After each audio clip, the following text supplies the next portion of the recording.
하나님께서는 욥의 친구들을 꾸짖으심으로 욥의 손을 들어주고 있으십니다. 이러한 하나님의 꾸짖음은 욥의 결론적인 메시지로 우리에게 사람이 재앙을 당하는 이유가 반드시 죄 때문만은 아니다라는 사실을 말해주고 있습니다. 하나님은 욥의 친구들을 벌하시지 않고 제사를 통해 용서를 받을 수 있도록 하셨습니다. 그런데 여기서 숫소와 순양이 7마리씩 바치는 걸로 기록되어 있는데, 이것은 욥의 친구들이 욥에게 한 행동이 상당히 큰 죄였다는 것을 말해줍니다. 욥은 자신의 무지와 자신이 잘못했던 행동을 회개하였고, 친구들의 죄에 대해서도 회개의 제사를 드림으로 온전한 회개의 열매를 맺게 되었습니다. 하나님 앞에 자신의 죄를 용서받은 것 같이 친구들의 잘못을 용서함으로 인해 온전한 회개의 열매를 맺게 된 것입니다.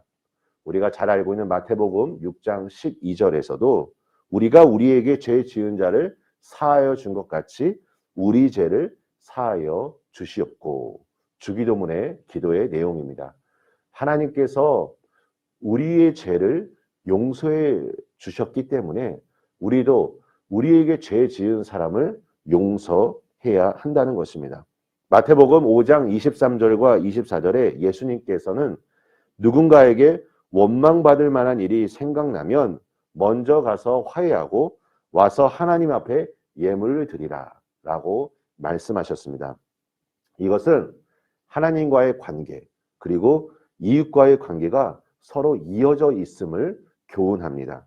성경에서 큰 빚을 탕감받은 자가 자기 자신에게 작은 빚진 자를 용서하지 않을 때 주인이 분노하면서 빚 탕감을 취소하고 죄를 물은 비유의 교훈과도 같습니다. 이제 욥은 자신에게 상처를 주었던 친구들을 위해 기도하였습니다. 베드로전서 3장 9절에 악을 악으로 욕을 욕으로 갚지 말고 도리어 복을 빌라. 이를 위하여 너희가 부르심을 받았으니 이는 복을 이어받게 하려 함이라. 우리에게 아주 귀한 메시지를 전해줍니다. 이 40일간의 기도 책을 쓰신 변순복 교수님께서 한 영상을 통하여 이 회개의 기도에 대해 이와 같이 말하였습니다. 이 40일 동안 회개 기도를 하는데 이 회개에 단계가 있습니다. 이 마지막 단계로서 이 회개가 어떤 것이냐면 용서를 출산하는 회개입니다. 용서를 출산하는 회개. 하나님이 나를 용서하신 것처럼 다른 사람을 용서하는 기도입니다. 그러니까 이것은 어떤 의미냐면 이제 새 해를 맞이하기 전에 이 기도가 시작되는 것입니다. 저 사람은 어제의 사람이 아니고 올해 새로워진 사람이다 라고 생각하는 것입니다.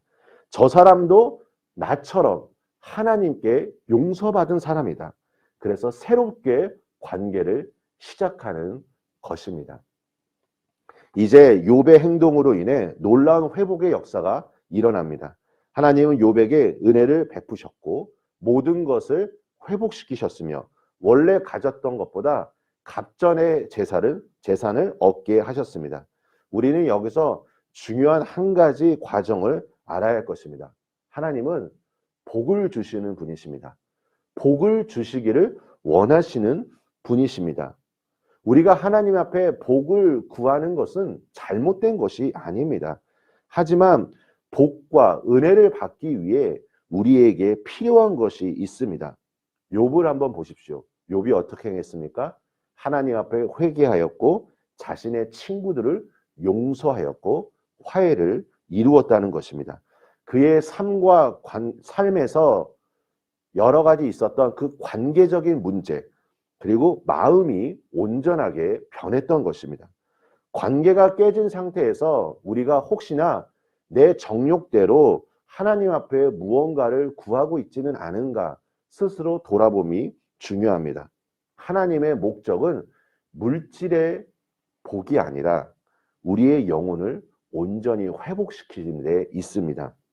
예수님도 자신을 십자가에 못 박고 조롱하는 자들을 위해 용서하셨고 기도하셨습니다. 그리고 구원의 역사를 이루셨습니다. 우리도 고난 가운데 처했을 때 인내하고 복수보다는 용서를, 누군가를 판단하기보다는 그 사람을 이해하고 포용하고 또 섬길 수 있는 예수 그리스도의 마음을 가지기를 원합니다. 사랑하는 성도 여러분, 2021년 한 해 참 많이 여러 방면에서 수고하셨고 또 몸된 교회를 위해 헌신해 주셔서 너무나 감사드립니다. 우리 2022년도 우리가 새롭게 기대하는 마음으로 하나님께서 우리 성도님을 통해 이루실 놀라운 하나님의 역사하심을 기대하시면서 오늘 하루도 승리하시길 예수님의 이름으로 축원합니다. 우리 함께 기도하겠습니다. 하나님 아버지 감사합니다. 모든 것이 주님의 은혜였음을 고백합니다. 아버지 하나님, 욥기 본문 말씀을 통하여 우리에게 하나님께서 말씀하시는 그 귀한 뜻과 하나님의 음성을 듣기를 원합니다. 아버지 하나님, 이제 우리도 용서를 출산할 수 있도록 하나님 이 시간 축복하여 주시옵소서. 비록 어렵고 힘들다는 것을 우리가 잘 알고 있지만 하나님이 나에게 주신 그 용서의 기쁨이 오늘 우리 심령 가운데 충만하게 임하여 아버지 하나님 2022년도 새로운 마음으로 하나님 나에게 주시고자 하는 위대한 비전을 향해 우리 성도님들 나아갈 수 있도록 축복하여 주시옵소서. 예수님의 이름으로 기도합니다. 아멘.